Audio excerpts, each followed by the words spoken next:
जो गुरु शब्द का भेदी नहीं है, शब्द भेदी गुरु जब तक नहीं मिलता तो जीव का आकाश हो जाता है।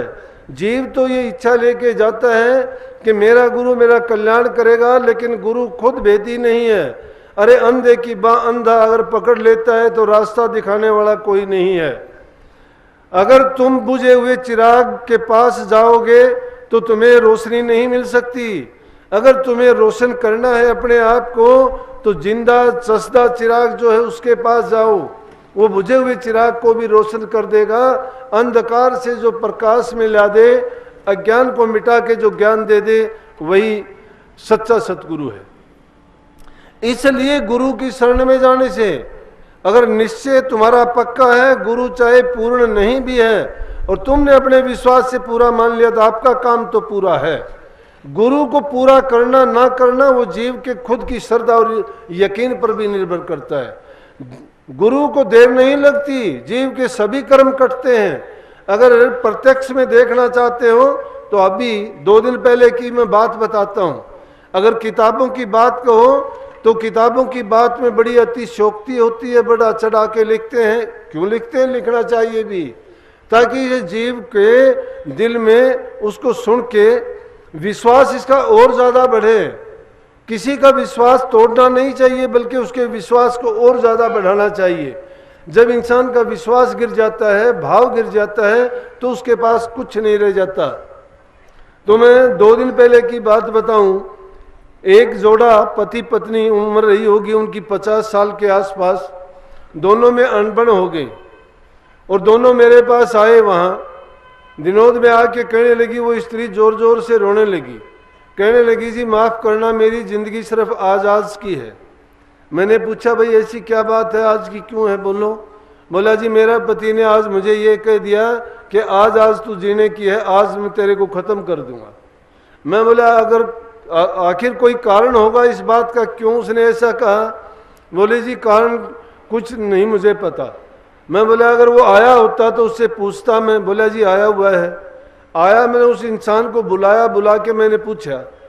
मैंने सोचा मैं या तो उसको कोई दिमागी बीमारी है या कोई उस विकार है या कोई वो शराबी कबाबी है या कोई उसके दिमाग में कोई और दूसरी परेशानी है जिसके कारण इस उम्र में अपनी पत्नी को कहता है जिसके 4-5 बच्चे हों और इस प्रकार का वो बुरा बोलना या बुरा करने की सोचना, ऐसे तो हो नहीं सकता।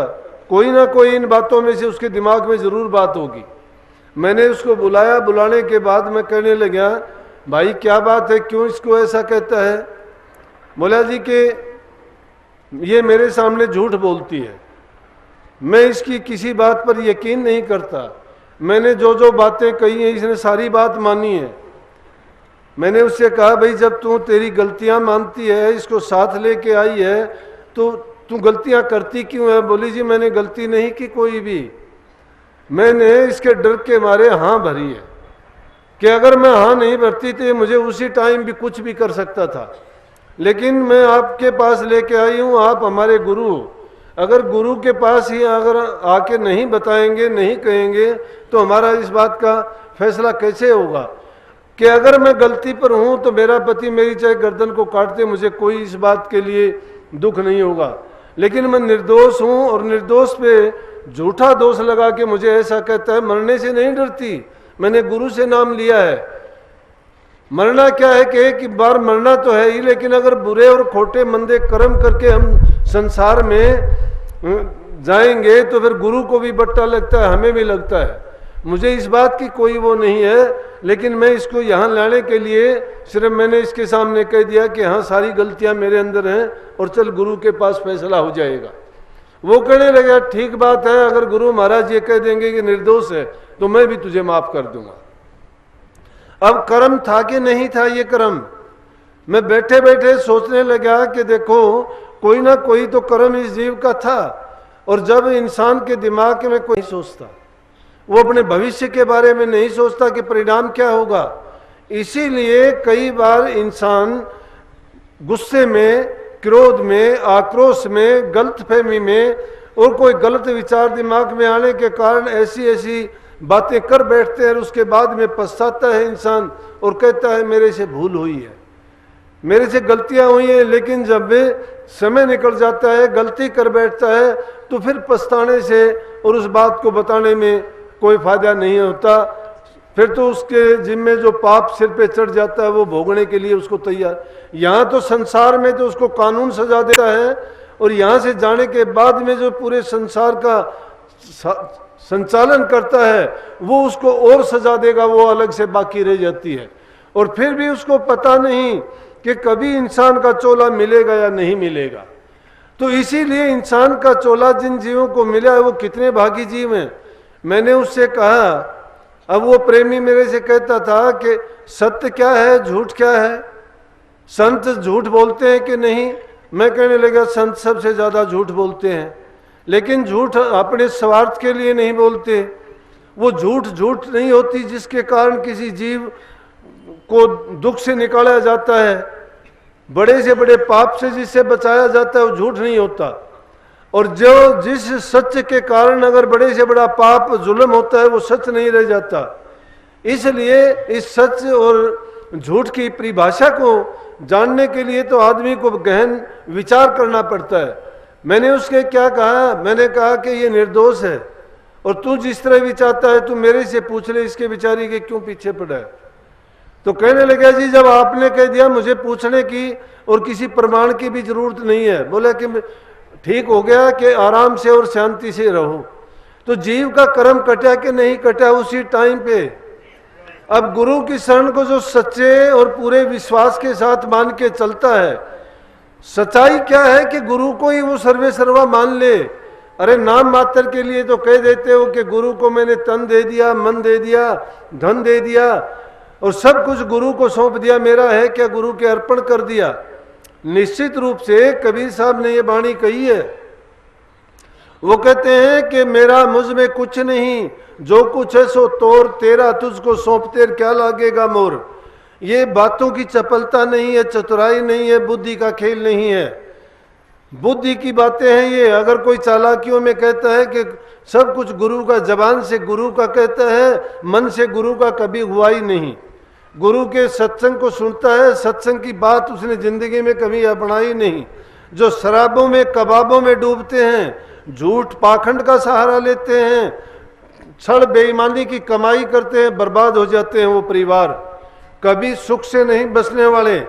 अरे तुम हेरा फेरी का अपनी संतान को खिलाते हो, वो खिलाना नहीं है, वो जहर है। आदमी ईमानदारी की, हक हलाल की रूखी रोटी खा के पानी पी लेता है, वो भी अमृत का काम करता है। लेकिन अगर किसी का धोखेबाजी से, छल कपट का, बेईमानी का, ठगी का, तुमने अपने घर में कोई चीज अगर लेके उसको अपने लिए प्रयोग किया है या संतान ने उसका प्रयोग किया है, जो भी इंसान उसको प्रयोग करता है उसके लिए विष का काम करता है, उसको मार डालता है वो स्लो, धीरे धीरे करके मारता है वो, क्योंकि देखने में अच्छा लगता है, सोचता है कि ये बड़ी अच्छी चीज है, मैं इसको पाके अमीर हो गया, ये दौलत समझता है। वो दौलत नहीं, वो बहुत बड़ा बुरे से बुरा पाप है। अपने मन को पवित्र रखने के लिए हमें अपने विचार पवित्र रखने पड़ेंगे, खान पान हमारा शुद्ध पवित्र होना चाहिए, अच्छे इंसानों की संगति करनी चाहिए, सत्संगों में और महापुरुषों के पास बैठ के उनके ज्ञान को और उनकी समझ को अपने अंतर में उतारना चाहिए। उनके पापों को गुरु हर लेता है, एक पल में हर लेता है, उनके दिल को पाक साफ और पवित्र कर देता है। जिनके दिल साफ नहीं हुए उनके से क्या बात है, संतों की शरण में चाहे रोजाना बैठे रहे वो, जिसके दिल में ईर्ष्या निंदा भर जाती है, समझो कभी अच्छा नहीं बन सकता वो, चाहे किसी भी रूप में हो वो। तो कहा कि तेरा तुझको सौंपते क्या लागेगा मोर, कहता है मेरा मुझ में कुछ नहीं, बातों के कहने से मेरा मुझ में कुछ नहीं, क्या चीज हमने छोड़ी है। हमने मैं मेरी का सबसे बड़ा झगड़ा है दुनिया में, जहां मैं मेरी खत्म हो जाती है वहां समझो कि इंसान बरी हो जाता है, बंधन से मुक्त हो जाता है, कोई बंधन नहीं रहता। जब तक मैं और मेरी है, मैं करने वाला हूं, ये मकान मेरा है, संतान मेरी है, मेरा ऊंचा पद है, तो ये चीजें क्या करते हैं, इंसान को बांधती हैं, फंसाती हैं, और यही चीजें काल की फांस बन जाती हैं। जो इन फांसों में फंस जाते हैं उनको काल कभी नहीं छोड़ता, घसीटता है। यहाँ तो उसको तकलीफ देके और यहाँ से जब जाता है तो नरकों में जाना पड़ता है, और उसके बाद क्या पता उसको कितने सालों के बाद तो चोला मिले या ना मिले। इसलिए कहने में नहीं बल्कि सही मायने में इस बात को कहो, गुरु को सौंप देने में हमारा कुछ नहीं लगेगा, क्योंकि अगर गुरु है तो गुरु को इन चीजों की जरूरत नहीं है। गुरु आपकी इन चीजों का भूखा नहीं है। किस लिए लेगा गुरु आपसे ये चीजें? ना आपके तन की जरूरत है, ना मन की जरूरत है, ना धन की जरूरत है। ये चीजें अगर अर्पण करते हो करनी चाहिए। अर्पण करने का मतलब होता है कि गुरु की आज्ञा में बरतना। गुरु हमें जो आज्ञा दे, गुरु कहता है तेरे धन से नेक काम कर, पुण्य के काम कर, भूखे गरीब की मदद कर। अगर तन से कहते हैं तो तन से सेवा करो। तुम किसकी सेवा करो? माँ बाप की सेवा करो, सास ससुर की करो, बूढ़े बुजुर्ग की करो। कौन कहता है कि देवी देवताओं को ना पूजो? कौन कहता है आपको कि आप दूसरी चीजों को ना मानो? जो ऐसा कहते हैं वो नास्तिक आदमी है। अरे जब तुम अपने माँ बाप को नहीं मानते, देवताओं को क्या मानोगे? जो माँ बाप को नहीं मानता गुरु के पास जाता है, सत्संगों में जाता है, क्या फायदा सत्संगों में जाने से? क्या फायदा है पूजा पाठ करने से? क्या फायदा है आपका रात दिन यूं भागे फिरना कि आज हम सत्संग में जा रहे हैं, आज हम मंदिर में पूजा करने जा रहे हैं, आज सवा मणि लगा रहे हैं, कहीं पैदल जाते हो, कभी कुछ झूठा कष्ट उठाना है।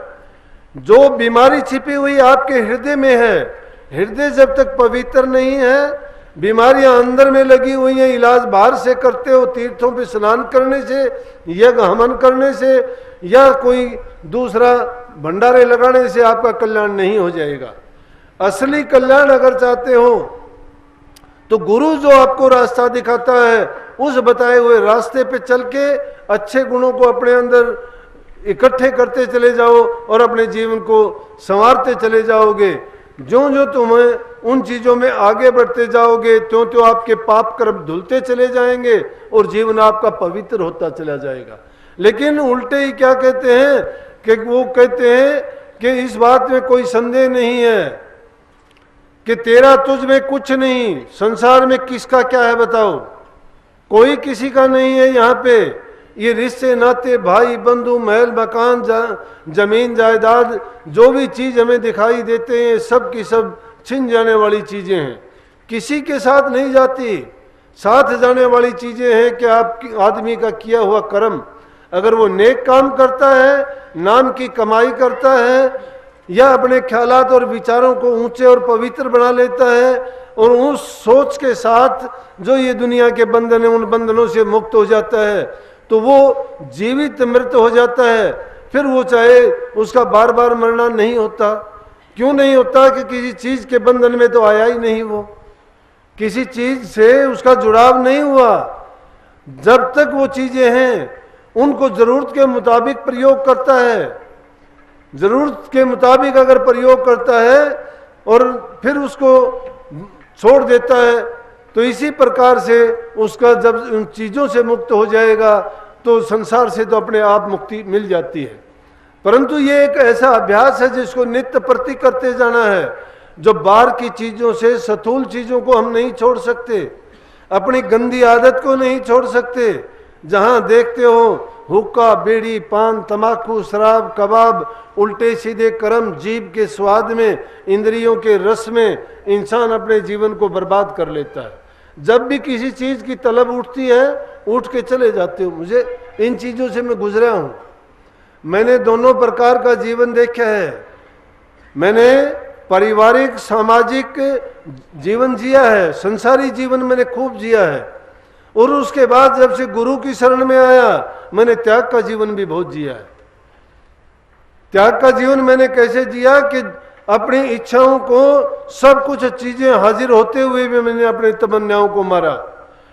मैं महाराजियों के साथ दूसरे देशों में सन 80 के आसपास जाना शुरू कर दिया था। जब हमारे देश में विदेशों से बनी चीजों का एक यूं होता था, ये चीज वहां की बनी हुई है, बाहर की बनी हुई है, लेकिन वो चीजें मेरी आंखों के सामने होते थे। महाराज जी भी कहते थे कि जो चीज तुझे लेनी हो जाके ले आ, लेकिन मैं पूरे बाजार में घूम के आ जाता था, मैं कोई चीज नहीं लेता था।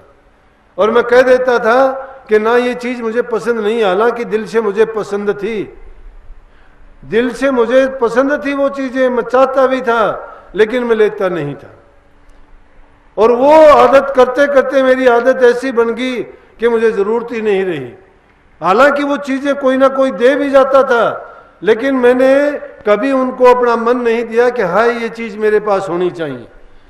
क्यों कि आदमी जब किसी चीज से उदासीनता कर लेता है, उपरांतता अपने आप मिल जाती है।